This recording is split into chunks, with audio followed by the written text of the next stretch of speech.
नमस्कार दर्शक बंधु। आज हूँ अक्टोबर मास 25 तारिख शनिवार। आज दिन जाकर टॉप 20 गुरुत्वपूर्ण खबर उपर आसतु नजर पकाइबा। वीडियो को शेष पर्यंत देखंतु। मात्र किछि समय मध्य जानीपारे आज दिनर संपूर्ण खबर। ता पूर्व चैनल नुआ थिले चैनल को सब्सक्राइब कर रखंतु।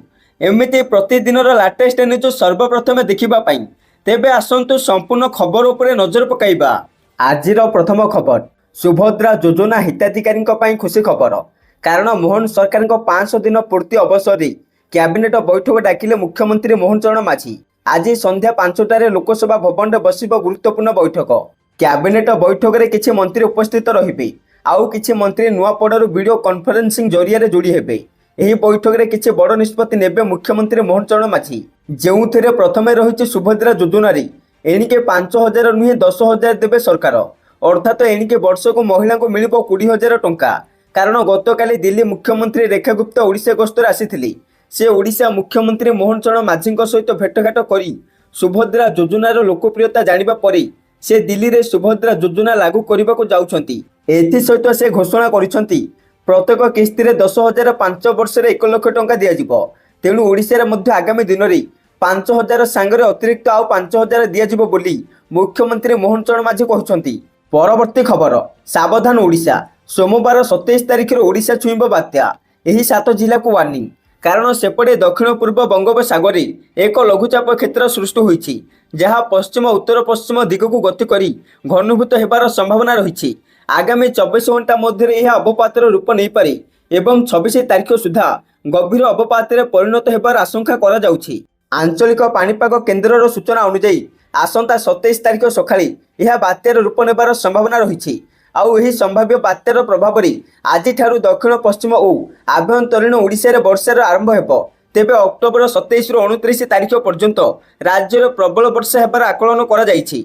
विशेषकर उपकूल एवं दक्षिण ओडिशा रे जिला यथा पुरी, नयागढ़, गंजाम, गजपति, रायगड़ा, कोरापुट और मालकानगिरी प्रबल वर्षार संभावना रही। मत्स्यजीवी मानक 26 रु 29 तारिख पर्यंत समुद्र भीतर को न जावाक परामर्श दिया जायछि। एही परिप्रेक्षी में राजस्व मंत्री सुरेश पुजारी कहते जे ओडिशा प्राकृतिक विपर्यय प्रबल राज्य होइथिबारु जेकोसी परिस्थितिर मुकाबिला पाई सरकार प्रस्तुत अछंती।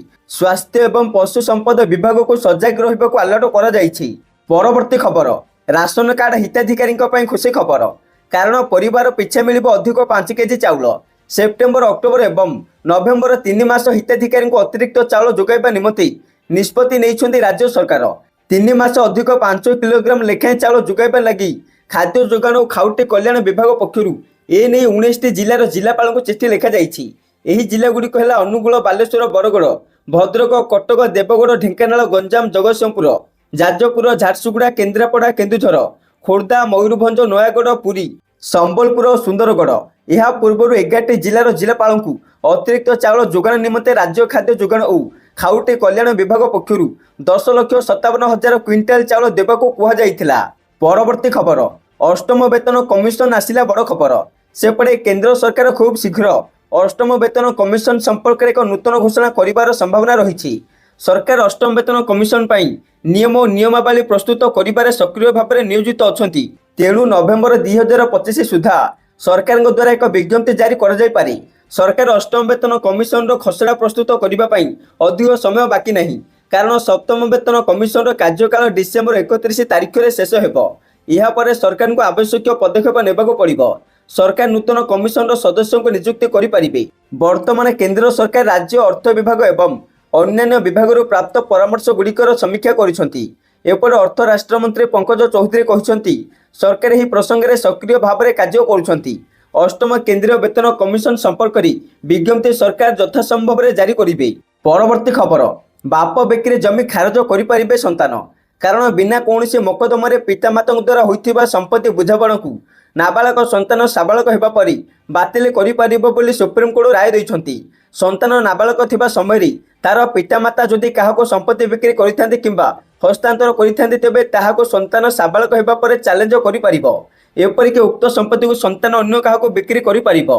तेणु संतान नाबालक थिबा समय पितामाता जदि क्या संपत्ति बिक्री किंबा स्थानांतर करने को चाहता तेबे एथिपे एक मकदमा करने दरकार। ମକଦ୍ଦମା ମାଧ୍ୟମରେ ସମ୍ପତ୍ତି ବିକ୍ରି କିମ୍ବା ହସ୍ତାନ୍ତର କରାଯାଇଥିଲେ ଏହା ବୈଧ ବିବେଚିତ ହେବ ବୋଲି ସୁପ୍ରିମକୋର୍ଟ ବିଚାରପତି ପଙ୍କଜ ମିତ୍ତଲ ଏକ ମାମଲାର ବିଚାର କରି ରାୟ ଦେଇଛନ୍ତି। ପରବର୍ତ୍ତୀ ଖବର, ବ୍ୟାଙ୍କ ଗ୍ରାହକମାନଙ୍କ ପାଇଁ ଖୁସି ଖବର। କାରଣ ଏଣିକି ଆପଣଙ୍କ ବ୍ୟାଙ୍କ ଆକାଉଣ୍ଟରେ ଜଣେ ବଦଳରେ 4 ଜଣ ନୋମିନୀକୁ ଯୋଡ଼ି ପାରିବେ। ଗ୍ରାହକମାନେ ମଧ୍ୟ ନିଷ୍ପତ୍ତି ନେଇପାରିବେ ଯେ 4 ଜଣ ନୋମିନୀଙ୍କ ମଧ୍ୟରୁ କାହାକୁ କେଉଁ ଅଂଶ ମିଳିବ ଏବଂ କାହାକୁ ପ୍ରାଥମିକତା ଦିଆଯିବ। କେନ୍ଦ୍ର ଅର୍ଥ ମନ୍ତ୍ରାଳୟ ପକ୍ଷରୁ ଅକ୍ଟୋବର 23ରେ କହିଛି ଯେ ଏହି ପରିବର୍ତ୍ତନ ବ୍ୟାଙ୍କିଂ ଦାବି ଏବଂ ଉତ୍ତରାଧିକାର ପ୍ରକ୍ରିୟାକୁ ସରଳ ଓ ସ୍ୱଚ୍ଛ କରିବ। ଯେପରିକି ଯଦି ପ୍ରଥମ ନାମାଙ୍କନ ଆଉ ଯୋଗ୍ୟ ନୁହନ୍ତି ତେବେ ଦ୍ୱିତୀୟ ନାମାଙ୍କନ ଯୋଗ୍ୟ ହେବେ। ଏହି ଅନୁକ୍ରମରେ ତୃତୀୟ ଏବଂ ଚତୁର୍ଥ ନାମାଙ୍କିତ ବ୍ୟକ୍ତି ଯୋଗ୍ୟ ହେବେ। ଆଉ ଏହି ନୂତନ ନିୟମ ନଭେମ୍ବର 1ରୁ କାର୍ଯ୍ୟକାରୀ ହେବ। ନାମାଙ୍କନ ଯୋଡ଼ିବା, ପରିବର୍ତ୍ତନ କରିବା କିମ୍ବା ବାତିଲ କରିବା ପାଇଁ ଫର୍ମ ଏବଂ ପ୍ରକ୍ରିୟା ପାଇଁ ନିର୍ଦ୍ଦେଶାବଳୀ ଶୀଘ୍ର ଜାରି କରାଯିବ। ପରବର୍ତ୍ତୀ ଖବର, ଦୀପାବଳିରେ ବିପଦ ପାଲଟିଲା କାର୍ବାଇଟି ବନ୍ଧୁକ। ମଧ୍ୟପ୍ରଦେଶରେ 330 ଦୃଷ୍ଟିଶକ୍ତି ହରାଇଲେ। ସେପଟେ ଗଣମାଧ୍ୟମ ରିପୋର୍ଟରୁ ଜଣାପଡ଼ିଛି ଯେ ବିହାର ସମେତ ଦେଶର ଅନ୍ୟ କେତେକ ରାଜ୍ୟରେ କାର୍ବାଇଟି ବନ୍ଧୁକ ବ୍ୟବହାର ଯୋଗୁଁ ଆହତ ହେବାର ରିପୋର୍ଟ ଆସିଛି। ତଥାପି ସବୁଠାରୁ ଖରାପ ପ୍ରଭାବ ମଧ୍ୟପ୍ରଦେଶର ବିଦିଶା ଜିଲ୍ଲାରେ ଦେଖିବାକୁ ମିଳିଛି, ଯେଉଁଠାରେ ସ୍ଥାନୀୟ ବଜାରରେ କାର୍ବାଇଟି ବନ୍ଧୁକ ବ୍ୟାପକ ଭାବରେ ବିକ୍ରି ହୋଇଥିଲା। ଯଦିଓ ମଧ୍ୟପ୍ରଦେଶ ସରକାର ଦୀପାବଳି ପୂର୍ବରୁ ଅକ୍ଟୋବର 18 ତାରିଖରେ ଏଗୁଡ଼ିକୁ ନିଷିଦ୍ଧ କରିଥିଲେ, ତଥାପି ଏଗୁଡ଼ିକ ଉତ୍ପାଦନ ଏବଂ ବିକ୍ରୟ ବନ୍ଦ କରାଯାଇ ପାରିନଥିଲା। ଫଳରେ 300ରୁ ଅଧିକ ଲୋକଙ୍କ ଗୁରୁତର ଆଖି ଆଘାତ ଲାଗି ଡାକ୍ତରଖାନାରେ ଭର୍ତ୍ତି କରାଯାଇଛି। ଏଥିମଧ୍ୟରୁ 30 ଜଣ ସବୁଦିନ ପାଇଁ ଦୃଷ୍ଟିଶକ୍ତି ହରାଇଛନ୍ତି। ପରବର୍ତ୍ତୀ ଖବର, ଦିଲ୍ଲୀରେ ହେବ କୃତ୍ରିମ ବର୍ଷା। କାରଣ ରାଜଧାନୀ ଦିଲ୍ଲୀରେ ବଢ଼ୁଥିବା ବାୟୁ ପ୍ରଦୂଷଣକୁ ଦୃଷ୍ଟିରେ ରଖି ଏହାର ନିୟନ୍ତ୍ରଣ କରିବା ପାଇଁ ଦିଲ୍ଲୀ ସରକାର ଏକ ନୂତନ ପଦକ୍ଷେପ ଗ୍ରହଣ କରିଛନ୍ତି। ପ୍ରଥମ ଥର ପାଇଁ ଦିଲ୍ଲୀରେ କୃତ୍ରିମ ବର୍ଷା ବା କ୍ଲାଉଡ୍ ସିଡିଂ ମାଧ୍ୟମରେ ବାୟୁରେ ଥିବା କ୍ଷତିକାରକ କଣିକା କମାଇବାର ଯୋଜନା କରାଯାଇଛି। ଆସନ୍ତା 29 ତାରିଖରେ ଦିଲ୍ଲୀରେ ପ୍ରଥମ କୃତ୍ରିମ ବର୍ଷା କରାଇବାର ଯୋଜନା ରଖିଛନ୍ତି ସରକାର। ଯଦି ପରିସ୍ଥିତି ଅନୁକୂଳ ରହେ ସଫଳ ପରୀକ୍ଷଣ ହେବ ବୋଲି କୁହାଯାଉଛି। ଗତକାଲି ବୁରାଡି ଅଞ୍ଚଳରେ ଏକ କୃତ୍ରିମ ବର୍ଷାର ଏକ ସଫଳ ପରୀକ୍ଷଣ କରାଯାଇଛି। ଆଇଆଇଟି କାନୁରର ବିଶେଷଜ୍ଞମାନେ ଏହାର ନେତୃତ୍ୱ ନେଇଛନ୍ତି। ଏହି ବର୍ଷା ବାୟୁରେ ଥିବା କ୍ଷତିକାରକ କଣିକାକୁ ଧୋଇ ଦେଇ ପ୍ରଦୂଷଣ ହ୍ରାସ କରିବ। ଆଉ ଦିଲ୍ଲୀ ସରକାର ଏହି ପରୀକ୍ଷା ପାଇଁ 3.21 କୋଟି ବ୍ୟୟ ନିର୍ଦ୍ଧାରଣ କରିଛନ୍ତି। ପରବର୍ତ୍ତୀ ଖବର, ଓଲା ଉବରକୁ ଟକ୍କର ଦେବାକୁ ସରକାର ଆରମ୍ଭ କରିବାକୁ ଯାଉଛନ୍ତି ଭାରତ ଟ୍ୟାକ୍ସି ସେବା। ଏହା ନଭେମ୍ବରରେ ଦିଲ୍ଲୀରେ ଏକ ପାଇଲଟ ପ୍ରୋଜେକ୍ଟ ଭାବରେ ଆରମ୍ଭ ହେବ, ଯେଉଁଥିରେ 650 ଜଣ ଡ୍ରାଇଭର ଅଛନ୍ତି। ଏହା ଦିଲ୍ଲୀ ପରେ ଅନ୍ୟ ରାଜ୍ୟକୁ ବିସ୍ତାରିତ ହେବ। ମହିଳା ଡ୍ରାଇଭରଙ୍କ ସମେତ ଦେଶବ୍ୟାପୀ 5000 ଡ୍ରାଇଭର ଏହି ଯୋଜନାରେ ଯୋଗ ଦେବେ। ଓଲା ଏବଂ ଉବର ଭଳି ଘରୋଇ କମ୍ପାନୀଗୁଡ଼ିକ ବର୍ତ୍ତମାନ ଟ୍ୟାକ୍ସି ସେବା କ୍ଷେତ୍ରରେ କାର୍ଯ୍ୟ କରୁଛନ୍ତି। ତଥାପି ସେମାନଙ୍କର ସୁରକ୍ଷା ନେଇ ଅନେକ ସମୟରେ ଚିନ୍ତା ଦେଖାଦେଇଛି, ଯାହା ଫଳରେ ସରକାର ଦେଶରେ ଏକ ସ୍ୱୟଂ ନିରୀକ୍ଷଣ ଟ୍ୟାକ୍ସି ସେବା ଆରମ୍ଭ କରିଛନ୍ତି। କେନ୍ଦ୍ର ସରକାରଙ୍କ ସହଯୋଗ ମନ୍ତ୍ରାଳୟ ଓ ନ୍ୟାସନାଲ ଇ-ଗଭର୍ନାନ୍ସ ଡିଭିଜନ ମିଳିତ ଭାବେ ଏହି ଆପ୍ଲିକେସନ ପ୍ରସ୍ତୁତ କରିଛନ୍ତି। ଏହାକୁ ସରକାର ଟ୍ୟାକ୍ସି କୋଅପରେଟିଭ ଲିମିଟେଡ୍ ପରିଚାଳନା କରିବ। ସରକାର ଏହି ସଂସ୍ଥା ସହ ଚୁକ୍ତି ସ୍ୱାକ୍ଷର କରିଛନ୍ତି।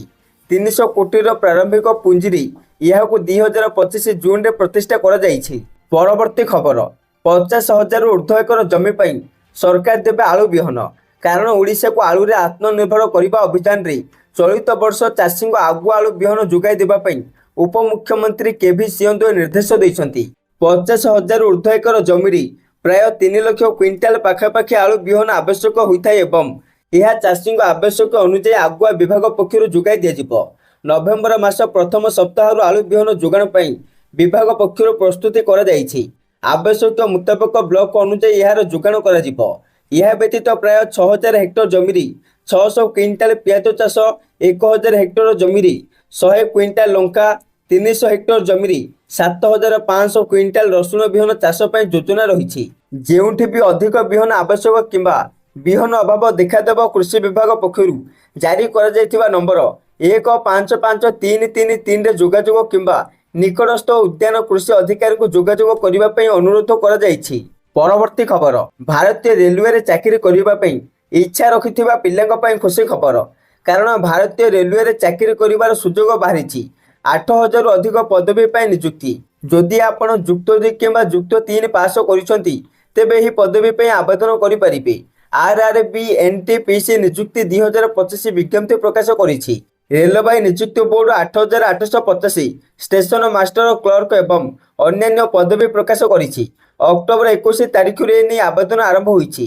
ଆଉ ଯୋଗ୍ୟ ପ୍ରାର୍ଥୀମାନେ ନଭେମ୍ବର 27 ପର୍ଯ୍ୟନ୍ତ www.rrbapply.gov.in କୁ ଯାଇ ଅନଲାଇନରେ ଆବେଦନ କରିପାରିବେ। ପରବର୍ତ୍ତୀ ଖବର, 27 ତାରିଖରେ ଆସୁଛି ବାତ୍ୟା ମୁନ୍ଥା।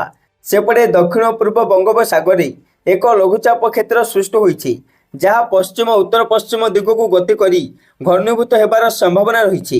ଆଗାମୀ 24 ଘଣ୍ଟା ମଧ୍ୟରେ ଏହା ଅବପାତର ରୂପ ନେଇପାରେ ଏବଂ 26 ତାରିଖ ସୁଦ୍ଧା ଗଭୀର ଅବପାତରେ ପରିଣତ ହେବାର ଆଶଙ୍କା କରାଯାଉଛି।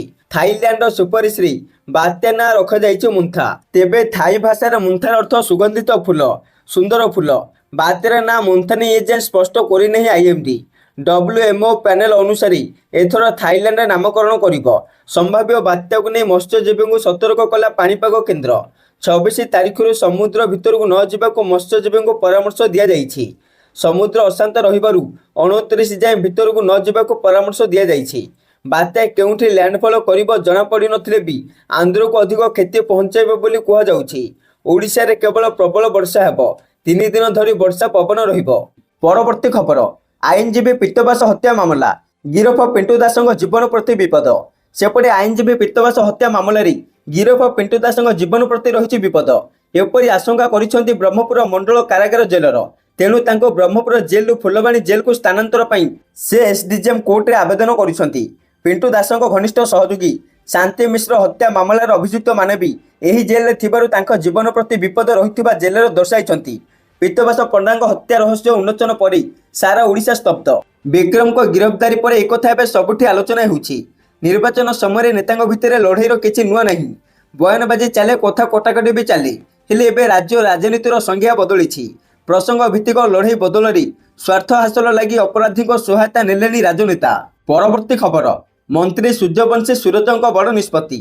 ରାଜ୍ୟରେ ଖୁବ୍ ଶୀଘ୍ର ନିଯୁକ୍ତ ପାଇବେ ସ୍ଥାୟୀ ଅଧ୍ୟାପକ। ସେ ନେଇ ପ୍ରକ୍ରିୟା ଆରମ୍ଭ ହୋଇଛି।